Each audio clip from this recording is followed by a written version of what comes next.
মিশরের একজন ঐতিহাসিক গবেষক যিনি তারিখ নিয়ে গবেষণা করেন উনি বলছেন আল্লাহ রসুল সাল্লাল্লাহু আলাইহি সাল্লাম যে সোমবারে জন্মগ্রহণ করছিলেন এই সোমবারটা হলো 9ই রবিউল আউয়াল। কত তারিখ?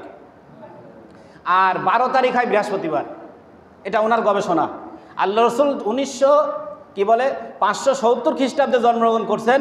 উনি 570 খ্রিস্টাব্দ পর্যন্ত গুনছেন, পিছনে গুনতে যায় পাইছেন আল্লাহ রসুল সোমবারে জন্মগ্রহণ করছেন। এটা তো হাদিসের সঠিক। তো সোমবার হয় 9 তারিখে আর 12 তারিখ হয় বৃহস্পতিবার।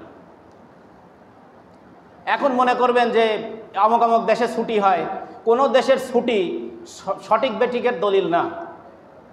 কোনো দেশের ছুটি সঠিক বেঠিকের কি না? দলিল না। সেজন্য আর রাহিকুল মাখতুম যারা পড়ছেন, মানে রসুলের জীবনীর উপরে গোল্ড মেডেল, স্বর্ণপদক পাইছে, আর রাহিকুল মাখতুম আল্লামা শফিউর রহমান মুবারকপুরি রহমতুল্লাহ লেখা, উনি এই কিতাবের মধ্যে প্রমাণ করছেন 9 তারিখ হল আল্লাহ রসুল সাল্লাল্লাহু আলাইহি সাল্লাম জন্মগ্রহণ করছেন। এবার আসেন, আল্লাহ রসুল জন্মগ্রহণ করলে আপনার আমার করণীয় কি? আমার রসুল তো দুনিয়া আসছেন, আপনি এখন কি করবেন? আল্লাহ রসুল সোমবারে রোজা থাকতেন, মুসলিম শরীফের হাদিস। কি বারে? মুখস্থ করেন। তো সাহাবীরা জিজ্ঞেস করলে আপনি সোমবারে রোজা থাকেন কেন?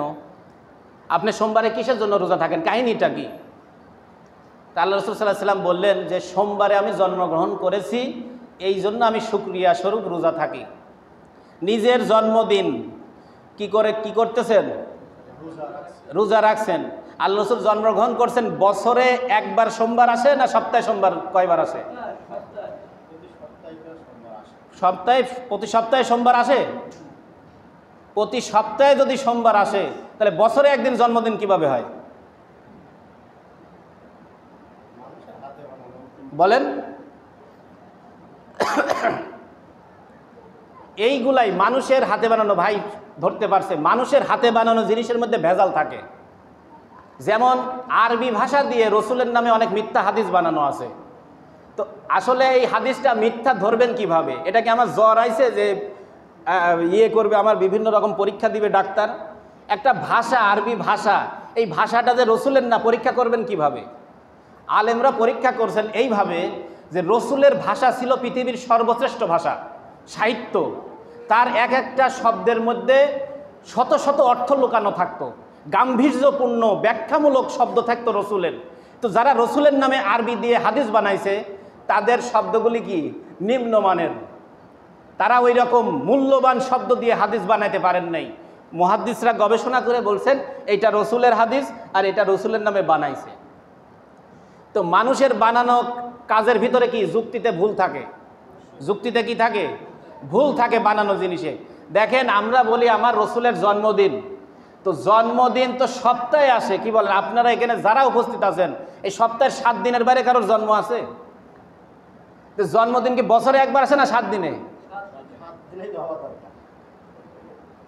অনেকে আমরা শক্তভাবে কোথাও ভয় পাচ্ছি যে কি না কি হয়। জন্মদিন সপ্তাহে কয়বার আসে? একবার আসে। আপনি সোমবারে জন্মগ্রহণ করছেন, প্রতি সপ্তাহে সোমবার আসবে না? আল্লাহ রসুল প্রতি সপ্তাহে রোজা থাকতেন। কি থাকতেন? আপনি রসুল রোজা থাকতেন নিজের জন্মদিনে। আপনি যদি রসুলকে সত্যি ভালোবেসে থাকেন, সোমবারে রোজা থাকেন।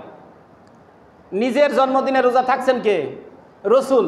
আর আপনি তার জন্মদিন উপলক্ষ করে বছরে একদিন আপনি কি করতেছেন? সিন্নি সালাদ খাচ্ছেন। এখন তো হুন্ডার শোডাউন হয়, বিশাল হুন্ডার শোডাউন। আল্লাহ রসুল সাল্লাল্লাহু আলাইহি সাল্লাম কোনোদিন শোডাউন দেন নাই। পুরা আল্লাহ রসুলের জিন্দগিতে একটা মিছিল দেখবেন না। আল্লাহ রসুল কোনোদিন দেখবেন না মিছিল করছেন, হরতাল করছেন, একটা শোডাউন করছেন, বিশাল জনসভা করে মানুষকে ভয় দেখায় দিচ্ছেন যে দেখো আমরা কত জনসংখ্যা। কোনোদিন এটা করেন নাই।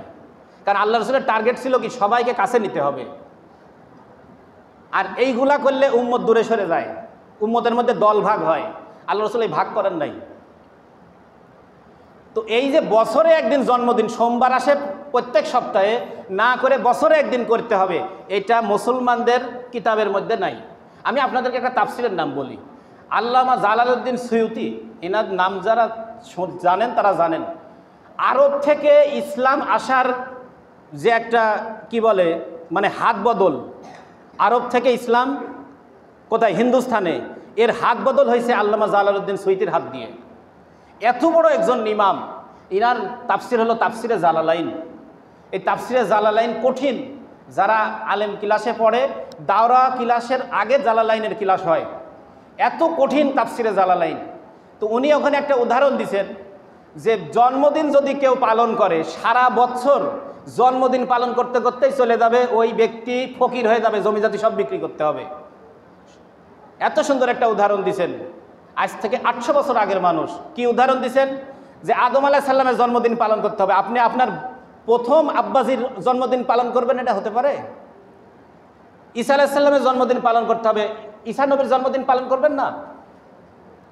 আপনি মুসা নবীর জন্মদিন পালন করবেন না? ইব্রাহিম আলাইহিস সালামের, আপনার পিতা ইব্রাহিম আলাইহিস সালাম, তার জন্মদিন পালন করবেন না? তাহলে যে এই 25-26 জন নবীর নাম কোরআন শরীফে আছে, তাহলে 25-26 জন নবীর নাম অন্তত নবীর জন্মদিনগুলো যদি পালন করেন, তাহলে বছরে কতদিন লাগবে? বছরে 25 দিন। 25 দিন আপনার বছরে যদি কেউ জন্মদিন পালন করে, কি তার অবস্থা হবে, আর্থিক অবস্থা কি হবে দেখেন। এরপরে আপনি আবু বকরের জন্মদিন পালন করবেন না? ওমরের জন্মদিন ফেলাই দিতে পারেন? এরপর আব্দুল কাদের জিলানির জন্মদিন পালন করবেন না? আপনার পীর সাহেব মঈনুদ্দিন চিশতির জন্মদিন পালন করবেন না? শাহজালাল ইয়ামানির জন্মদিন পালন করবেন না? তাহলে আপনি কাজ করবেন কবে?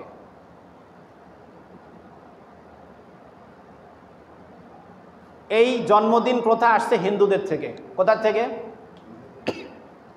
তো আমরা নবীর জন্মদিন কিভাবে শুরু করলাম?